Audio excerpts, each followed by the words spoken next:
Welcome back to Craft Stick Crafts. I'm Brad Griffith. This is a little show and tell from our workshop. I'll get to these details here in a minute. Let you take a look. So we've got several things going on today. That's one of our little barns and stables for our DVD on barns and stables. It's our Treehouse. We've got another little stable here that, if you turn it around, doubles as a little cabin.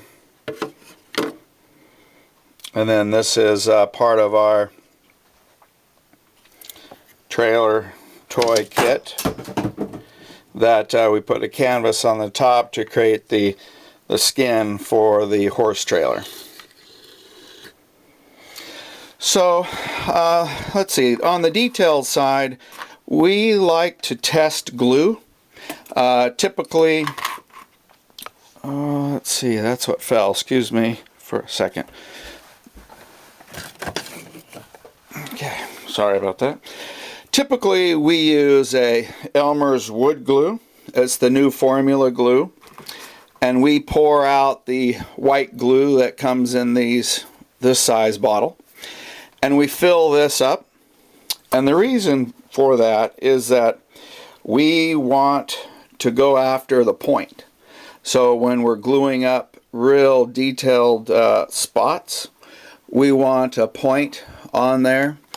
And this particular glue comes with a big fat head. So that's why we convert it to this one. I've done several tests of different glues, and so far the Elmer's wood carpenter's glue, the new formula, holds stronger, dries quicker.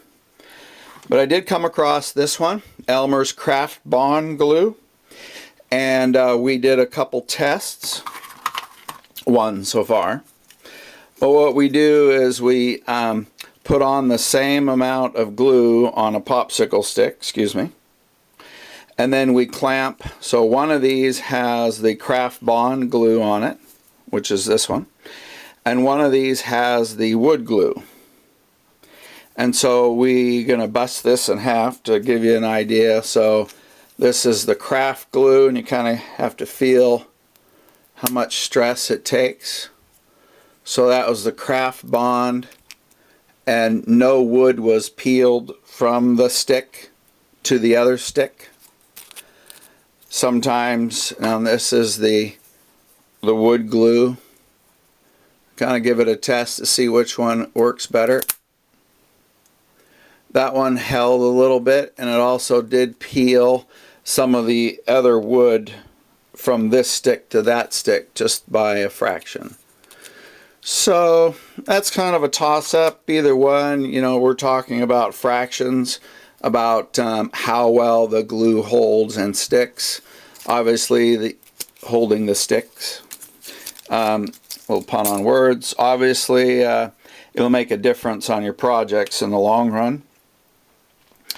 So what we're building right now, the main show and tell, is one of our wagons.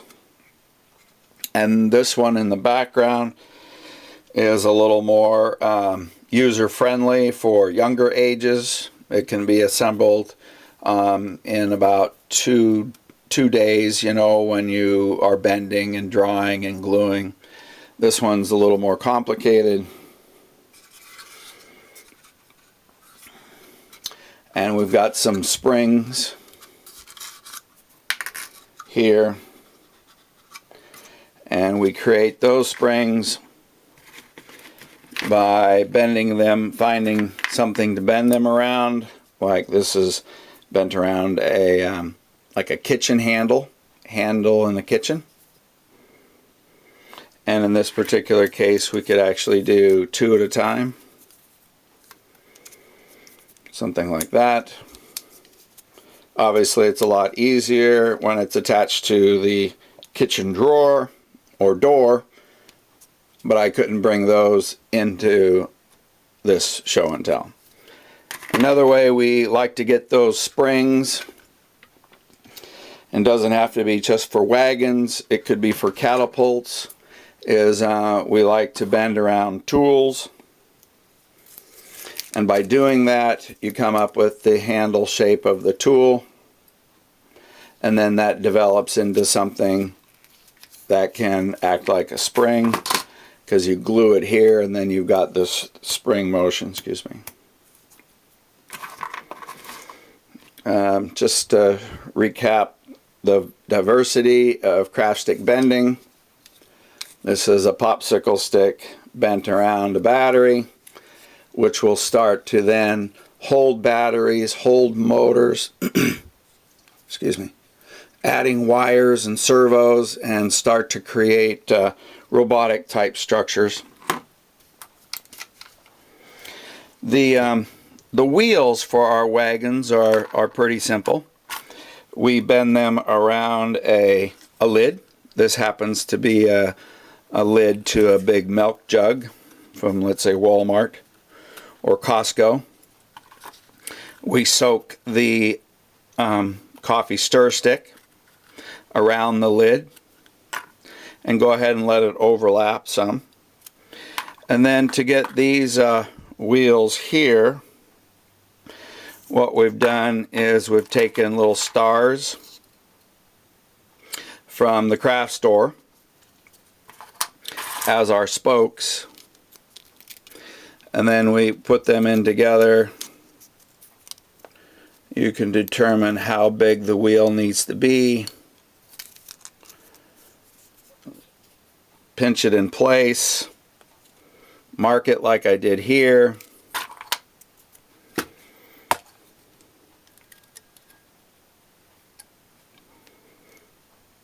cut it,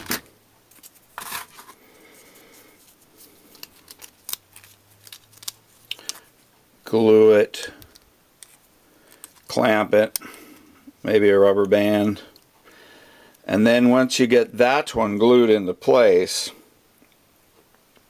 then you take the outer rim of the wheel and do the same thing. You squeeze it around what the frame you just made, mark it, excuse me, cut it, and glue it onto that frame. And what you end up with is 2 layers of coffee stir sticks and a spoked wheel that define the center. You can go from several of these points, find the center, drill a hole, and put your screw axle in.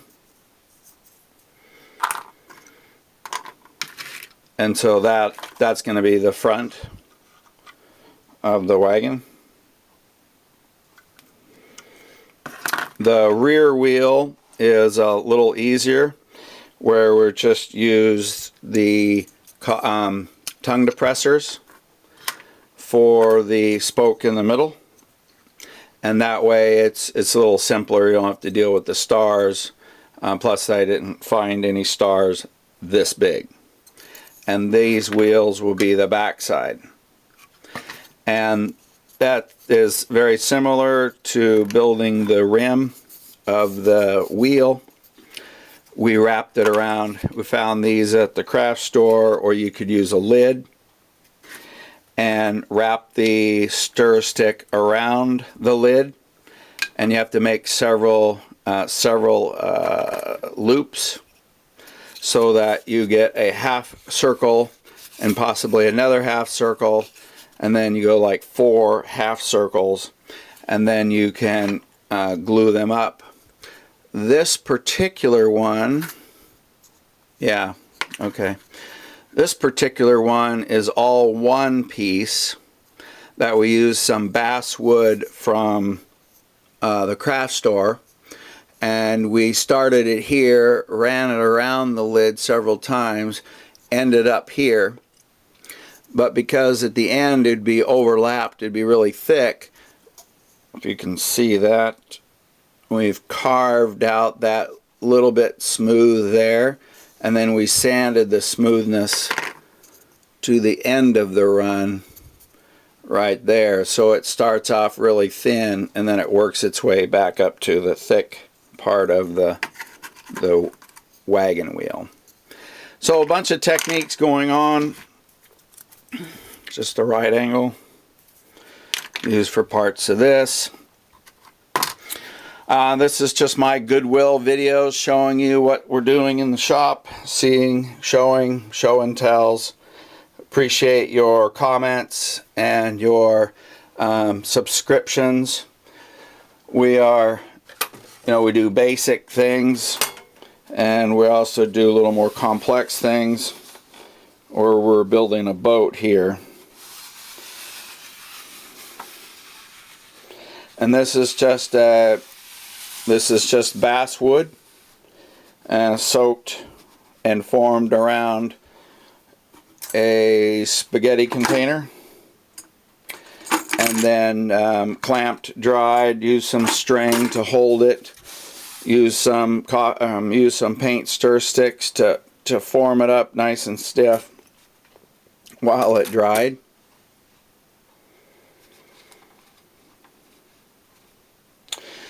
So, thank you very much, and keep an eye on us. We'll show you what's going on next, and keep you up to date. Thanks. Bye.